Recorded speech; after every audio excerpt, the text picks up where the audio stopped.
একতরফা স্যাক্রিফাইস ব্যাপারটা অনেকটা নদীর ভাঙনের মতো।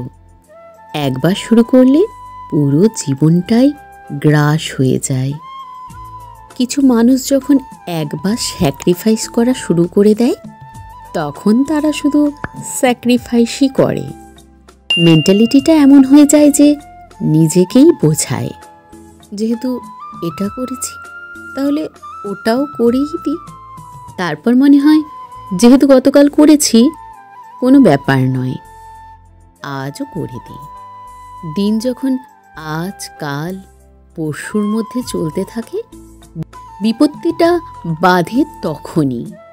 আশেপাশের মানুষগুলো ওই একটা মানুষকে কেন্দ্র করে সাপে বর পেতে শুরু করে। তারা মানুষগুলো ধরেই নেয় সব দায় দায়িত্ব শুধু ওই একজনেরই, তাদের কোনো দায় দায়িত্ব নেই। এই স্যাক্রিফাইস মেন্টালিটির মানুষগুলো একটা সময় ঠিকই বুঝতে পারে কাজের কাজ কিছুই হচ্ছে না, নিজের ভালো থাকাগুলো মলিন হওয়া ছাড়া।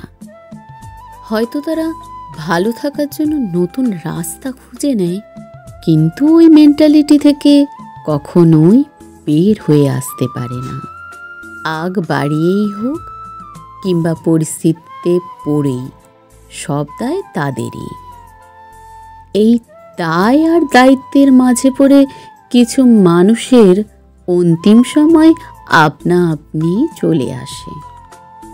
মানুষগুলো হয়তো না বলতে পারার মতন এক বুক হতাশা নিয়ে দুনিয়া থেকেই চলে যায়। এই মানুষগুলোকে কেউ মনে রাখে না।